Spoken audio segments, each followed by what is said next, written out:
Hello everyone. As you know that we are covering the second main topic of the chapter biotechnology, and the name of the topic is processes of recombinant DNA technology. And in the last video we already covered the steps like isolation of pure DNA, cutting of DNA, separation and isolation, also elution of DNA fragment by the process of gel electrophoresis. So in today's video we are going to cover introduction of the desired fragment into vector, transfer of recombinant into a competent host, selection of recombinants, colonies of recombinants, obtaining gene product, bioreactors and downstreaming processing.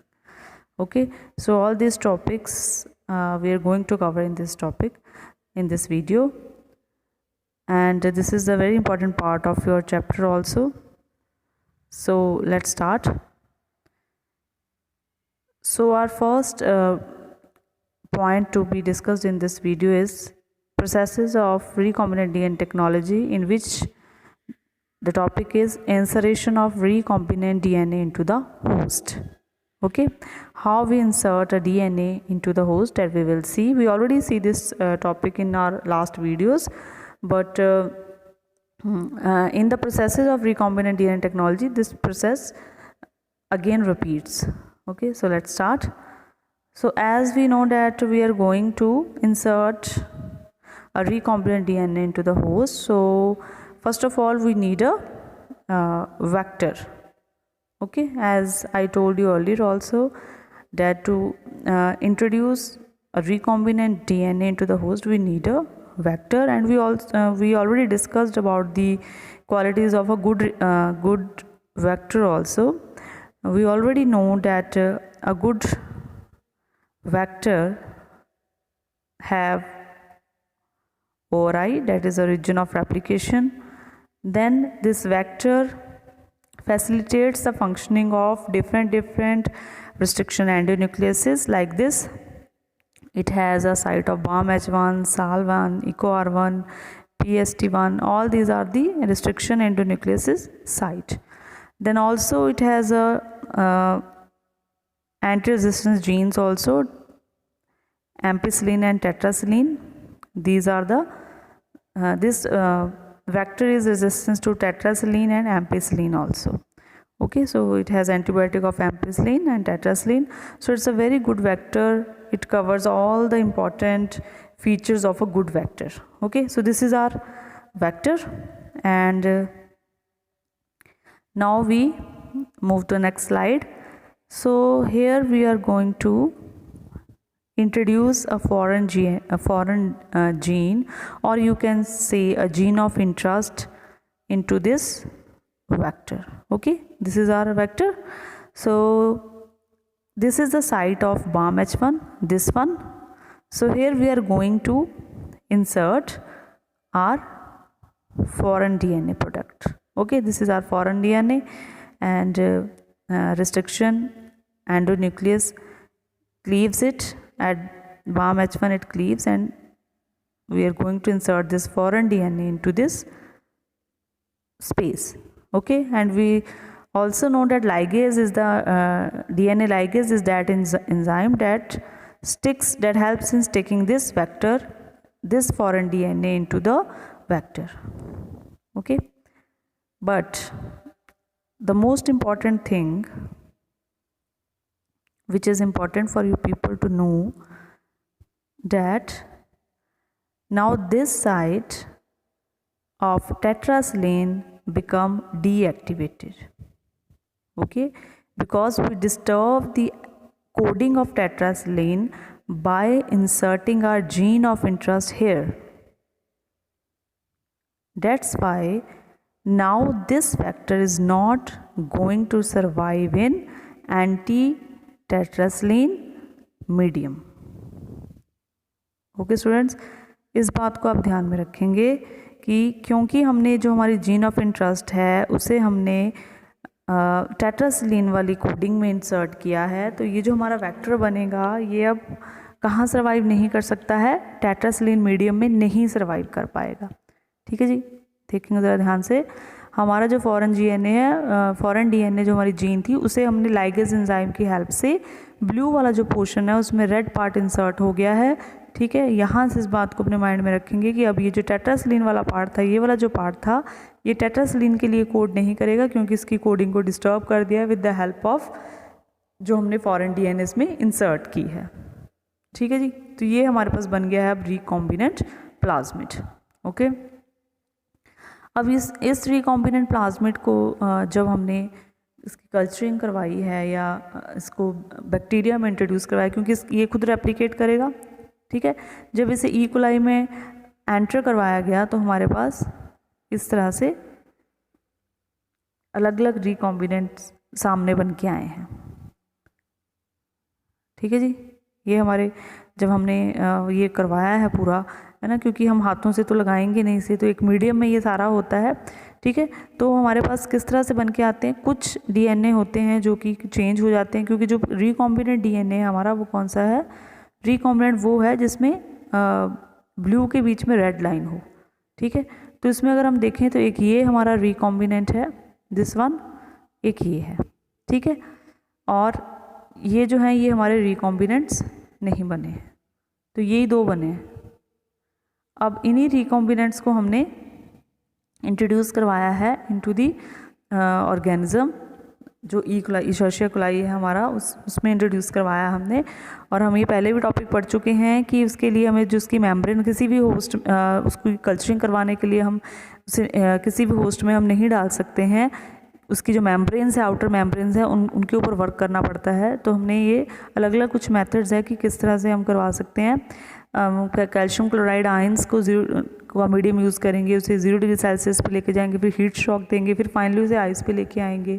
इस तरह से उसकी जो membranes हैं वो permeable बनती हैं किसी भी रिकॉम्बिनेंट डीएनए को ई कोलाई में डालने के लिए। ठीक है जी, तो ये हमें तो देखो भी पता नहीं था कि इसमें से कौन बने हैं कौन नहीं बने हैं। जब हमें इन्हें इंट्रोड्यूस करवाया जाता है, क्योंकि मीडियम में सारा काम हो रहा है, तो कुछ सेल्स में देखिए रिकॉम्बिनेंट डीएनए जाएगा जिसमें रेड, ब्लू के बीच में रेड है। ठीक है, ये चला गया, ये जो है ये हमारा बना ही नहीं है, इसमें एंट्री ही नहीं हुआ है। ठीक है, तो इस तरह से हमारे पास डिफरेंट डिफरेंट पोजीशंस आती हैं। ठीक है, ये पूरा डायग्राम फुल डायग्राम है जो अभी आप देखेंगे ध्यान से। तो हमने बात स्टार्ट की थी हमारे इस वेक्टर से। वेक्टर की जो बाम H1 साइड थी वहाँ पे हमने फॉरेन डीएनए को इंसर्ट करवाया, और इंसरेशन की वजह से ये जो टेट्रासिलिन मीडियम था अब ये डीएक्टिवेट हो गया है। ठीक है जी, तो ये हमारे पास जो रिकॉम्बिनेंट प्रोटीन्स बन के आए हैं इनको हमने एंटर करवाया है मीडियम में, ई कोलाई में। तो ई कोलाई में किसी के अंदर रिकॉम्बिनेंट गए हैं, किसी में नॉन ट्रांसफॉर्म गए हैं, किसी के अंदर बिल्कुल भी किसी तरह का गया ही नहीं है। ठीक है जी, अदर मेथड ऑफ ट्रांसफरेशन वाले डिस्कस कर लेते, वैसे हम कर चुके हैं ऑलरेडी। मैंने लास्ट वीडियो में आपके साथ डिस्कस किया था कि किस तरह से परमिएबल किसी भी मेम्ब्रेन की परमिएबिलिटी हम किस तरह से कर सकते हैं। माइक्रो इंजेक्शंस का यूज़ करते हैं, उसमें डायरेक्टली डीएनए को इंजेक्ट करते हैं न्यूक्लियस में। बॉलिस्टिक या जीन गन का यूज़ किया जाता है, वो प्लांट्स के लिए मेनली किया जाता है। डिसआर्म पैथोजन, इसमें हम क्या करते हैं कि सेल को इन्फेक्ट को अलाउ कर देते हैं, लेकिन उसका पहले हम उसकी जो कोडिंग थी उसको चेंज कर देते हैं। ठीक है, इसको डिटेल में सुनने के लिए आप जो लास्ट वीडियो है उसे सुनेंगे। ओके, तो ये हमारे पास अभी जो माइक्रो ऑर्गेनिजम्स हैं वो बन के आए हैं, जो ई कोलाई, इशर्शिया कोलाई है। तो इसमें हमने देखा है कि कुछ में हमारे जो रिकॉम्बिनेंट डीएनए बन चुका है, जैसे ये ब्लू में रेड लाइन है, ये बन गया है, ये बन चुका है। ठीक है, ये हमारे नॉन ट्रांसफॉर्म्ड है। तो अब हम ये देखेंगे कि हम किस तरह से इनको अलग अलग करेंगे। ओके, हाँ जी स्टूडेंट्स, हमारे पास जो रिकॉम्बिनेंट डीएनए जो हमने बनाया है उसके होस्ट में हमने इंट्रोड्यूस करवा दिया था। ठीक है जी, जो हमने रेडी किया था। और अभी कौन सा सेल हमारा ट्रांसफॉर्म्ड हो चुका है विद न्यू रिकॉम्बिनेंट या कौन सा नहीं हुआ है, उसकी सिलेक्शन हमने करनी है। ओके, सो सिलेक्शन मोड के लिए हम क्या करते हैं, ऐसे तो देखिए हमें दिख रहा है यहाँ, अगर हम पिक्चर्स देखते हैं तो हमें दिख रहा है कि ऐसा कौन सा सेल है जिसमें जो हमारा वेक्टर है वो एंटर हुआ ही नहीं है। जैसे कि ये वाला सेल है एक, है ना, इसमें तो देखिए एंट्री हमारे वेक्टर की हुई नहीं है। ठीक है, तो ये तो एक नॉर्मल ई कोलाई सेल है, बैक्टीरिया का इशर्शिया कोलाई सेल है। ठीक है जी, इसमें किसी तरह की कोई एंट्री वेक्टर की हुई नहीं है। इसमें एंट्री हुई है, लेकिन हमें पता है कि हमारा रिकॉम्बिनेंट डीएनए जो है उसकी पोजीशन कौन सी है, जो टेट्रासिलिन के ऊपर रेड पार्ट जुड़ा है, मतलब ब्लू के साथ जो रेड है वो पहचान है, रिकॉम्बिनेंट की जो सेल चेंज हुआ है, तो ये चेंज हुआ है, ये चेंज हुआ है, ये वाला ऐसा सेल है जिसमें किसी तरह की एंट्री ही नहीं हुई है। ये जो सेल है इनमें एंटर हुए हैं लेकिन रिकॉम्बिनेंट नहीं एंटर हुए हैं। ठीक है जी, रिकॉम्बिनेंट जो हमारा जिसको हमने इंसर्शन एक्टिवेशन के मेथड से हमने नया रिकॉम्बिनेंट डीएनए बनाया था, वो उसमें एंटर नहीं हुआ है। ठीक है जी, तो अब इनमें से हम कैसे इनको सिलेक्ट करेंगे? ठीक है, क्योंकि हमें तो ट्रांसफॉर्म्ड सेल चाहिए, तो उस ट्रांसफॉर्म्ड सेल को लेने के लिए अब हम सिलेक्शन मेथड देखेंगे। ठीक है जी, तो ये है नेक्स्ट स्लाइड आपके सामने, जिसमें हम एम्पिसिलिन का मीडियम रेडी करते हैं और उससे ट्रांसफॉर्म्ड सेल को सिलेक्ट करते हैं। ठीक है, ये हमारा ट्रांसफॉर्म्ड सेल है, ये हमारा ट्रांसफॉर्म्ड सेल है और ये भी ट्रांसफॉर्म्ड है। ठीक है, तो हमने क्या किया, एक एम्पिसिलिन का मीडियम हम रेडी करते हैं और अगार मीडियम रेडी करते हैं और उसमें एम्पिसिलिन डालते हैं। ठीक है, तो एम्पिसिलिन तो आपको पता है कि जो हमने वेक्टर इंट्रोड्यूस करवाया है उसमें एम्पिसिलिन रेजिस्टेंट थी, तो जिसमें एम्पिसिलिन रेजिस्टेंट होगी वो इस मीडियम में ग्रो कर जाएंगे। ठीक है, इसके पास भी है, सबके पास है, लेकिन इसके पास नहीं होगी। ठीक है, ये सर्वाइव नहीं करेगा क्योंकि तो नॉर्मल सेल है ना, नॉर्मल बैक्टीरिया सेल है, उसके पास तो ना ही टेट्रासिलिन के लिए रेजिस्टेंट है ना ही एम्पिसिलिन के लिए रेजिस्टेंट है, तो ये तो सर्वाइव नहीं कर पाएगा एम्पिसिलिन में। बाकी एम्पिसिलिन में ट्रांसफॉर्म्ड भी सर्वाइव कर जाएंगे, नॉन ट्रांसफॉर्म्ड भी सर्वाइव करेंगे, क्योंकि सबके पास एम्पिसिलिन रेजिस्टेंस जीन है। ठीक है जी, चलिए नेक्स्ट स्लाइड देखते हैं। तो जब हमने देखा तो ये जो ब्राउन स्पॉट्स आपको दिख रहे हैं, ठीक है, ये उन सेल्स के लिए हैं जिनमें हमारा जो रिकॉम्बिनेंट डीएनए था वो एंट्री नहीं हुआ था, जिसकी वजह से वो एम्पिसिलिन मीडियम में ग्रो नहीं कर पाए। ओके, अब नेक्स्ट यहाँ देखेंगे, हमने कुछ लिखा है, इसको ज़रा ध्यान से पढ़ेंगे। तो अब क्या करें, किस तरह से हम ट्रांसफॉर्म और नॉन ट्रांसफॉर्म को ढूंढें। तो हमने क्या किया कि जो कॉलोनी थी उसे हमने ट्रांसफॉर्म कर दिया through suitable sterile adhesive membrane matching position. ठीक है, मैचिंग पोजीशन का मतलब क्या है कि हमें कॉलोनीज ग्रो करती हुई दिखाई तो दे रही थी। ठीक है, ये जो कॉलोनीज आपके सामने बनी है यहाँ पे, जो वाइट स्पॉट्स है, ध्यान से अगर देखने की कोशिश करेंगे तो आपको हल्के हल्के वाइट स्पॉट्स देखेंगे। ये जो वाइट स्पॉट्स हैं इनमें ट्रांसफॉर्म्ड भी हैं और नॉन ट्रांसफॉर्म्ड भी है। ठीक है, तो उन्हें सेलेक्ट करने के लिए साइंटिस्ट ने क्या किया कि सेम ये जो हमारा मीडियम है, इस मीडियम को कि सेम पोजीशन पर, मैचिंग पोजीशन पर दो एडहेसिव मेम्ब्रेन्स को रेडी किया। आप एग्जांपल रख लीजिए स्टैम्प की। ठीक है, स्टैम्प के ऊपर जो लिखा होता है ऐसे जो पेज के ऊपर चिपकता है। ठीक है, तो उसी तरह से इन्होंने क्या किया कि स्टैम्प मेथड अपने माइंड में रखिए कि इस तरह से मैचिंग पोजीशन पे उसे दो जगह और चिपका दिया। ठीक है, ये जो पार्ट है, ये जो पार्ट हमें दिखाई दे रहा है, ये वाला पार्ट, ठीक है, इस पार्ट को हमने दो जगह इनको पेस्ट कर दिया एज सच। ये जो पोजीशन जिसकी जहाँ है उसकी पोजीशन वैसी ही आएगी न उसमें भी। ठीक है, चलिए नेक्स्ट देखते हैं। अभी तो हमारे पास इस तरह से दो जगह आ गया है अभी। ठीक है, ये जो हमारा मीडियम था हमें पता है इसमें ट्रांसफॉर्म्ड भी है और नॉन ट्रांसफॉर्म्ड भी है। ठीक है जी, इनको ढूंढने के लिए साइंटिस्ट ने क्या किया कि दो मैचिंग पोजीशन पर इसी तरह के दो मीडियम और रेडी कर लिए। ठीक है, दोनों पोजीशंस पर, लेकिन उसमें अभी क्या चेंज किया कि ये तो मीडियम एम्पिसिलिन ही रहने दिया। ठीक है, और ये जो दूसरा वाला था उस पर उन्होंने मीडियम टेट्रासिलिन प्लस एम्पिसिलिन को ऐड किया। ठीक है, तो अगर आप देखेंगे, पहले ध्यान से देखेंगे अगर तो जो पोजीशन आपको वाइट कॉलोनीज की इसमें दिख रही हैं और जो इसमें दिख रही हैं उनमें चेंज है। ठीक है, यहाँ पे कुछ आपको मिसिंग दिखेंगे। ठीक है जी, सो मीडियम एम्पिसिलिन में आपको पता है ट्रांसफॉर्म भी ग्रो कर रहेंगे, नॉन ट्रांसफॉर्म भी ग्रो करेंगे इसमें। ठीक है, क्योंकि सबके पास एम्पिसिलिन की रेजिस्टेंस थी। लेकिन जो टेट्रासिलिन मीडियम है उसमें आपको पता है कि हमने टेट्रासिलिन को इनएक्टिव कर दिया था। ठीक है, तो मतलब जो इसमें वही ग्रो कर सकता है जिसके पास एम्पिसिलिन की रेजिस्टेंस हो। टेट्रासिलिन वाले इसमें नहीं ग्रो कर रहे हैं, तो जो टेट्रासिलिन वाले यहाँ पे नहीं ग्रो किया है वही हमारा ट्रांसफॉर्म्ड था।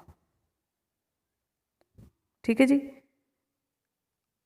लेकिन ये मेथड थोड़ा सा कम्बरसम लगा साइंटिस्ट को और इसका ऑल्टरनेट उन्होंने निकाला।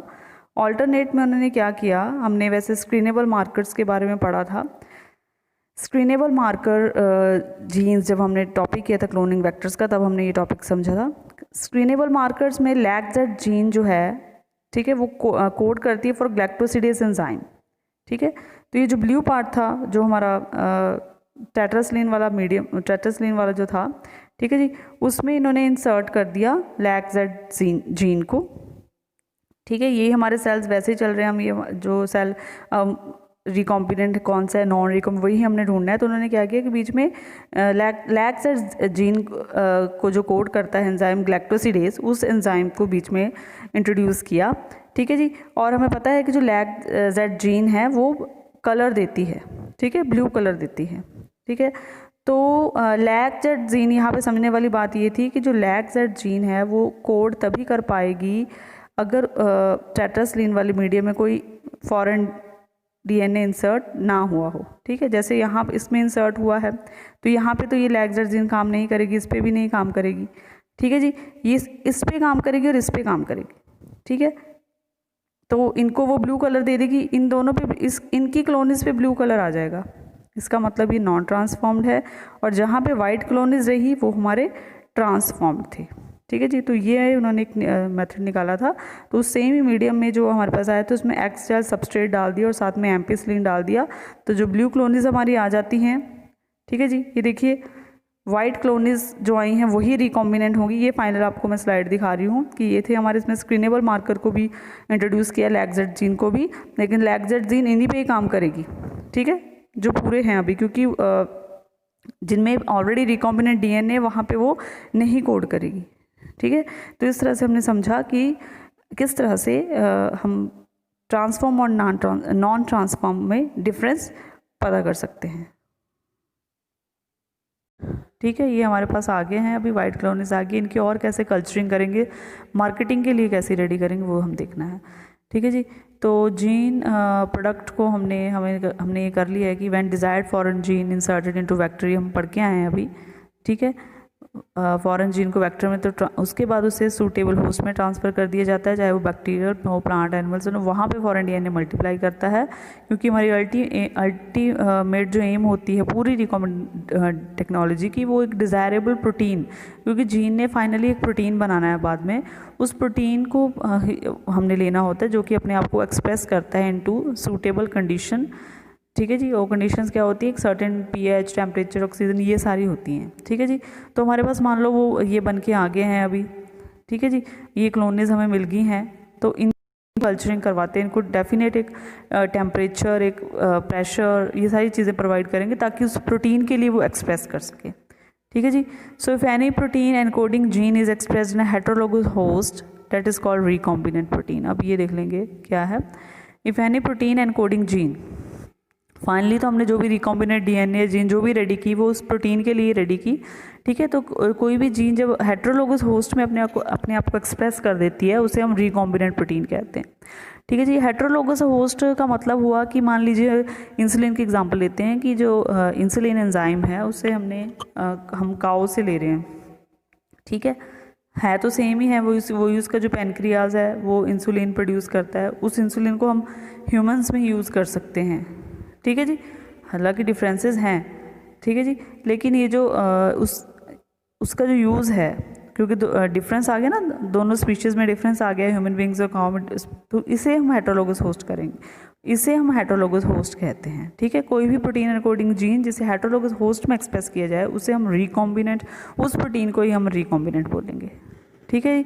और जब हमारे पास एक बार रिकॉम्बिनेंट सेल्स आ जाते हैं, जैसे कि हमारे पास वो क्लोनीज आई थी, तो उसे हम प्रोड्यूस करते हैं लार्ज स्केल के ऊपर, ठीक है जी। And large scale production need, उसके लिए हमें बायो रिएक्टर्स की ज़रूरत होती है, ठीक है। अब क्या है बायो रिएक्टर्स, वो हम देखते हैं। दो तरह से हम इनकी कल्चरिंग करवाते हैं, एक होता है बैच कल्चर, ये क्लोज्ड सिस्टम होता है, ठीक है, जिसमें हमने एक बार सारा मटेरियल डाल दिया, उसके बाद हम फिर उसे वापस खोल के नहीं देखते हैं, वो एक सर्टेन टाइम के बाद ही देखते हैं। और कॉन्टीन्यूस कल्चर एक ओपन सिस्टम होता है जिसमें फर्मेंटेशन कैरी आउट रहती है और चीज़ें हम विद द टाइम डालते रहते हैं, ठीक है जी। ये आपके सामने बायोरिएक्टर है जिसका जो यहाँ पे कंट्रोल वाल्व होता है, कल्चर मीडियम है, इसमें कल्चर मीडियम डाल देते हैं, ठीक है। ये इसका फुल डायग्राम है।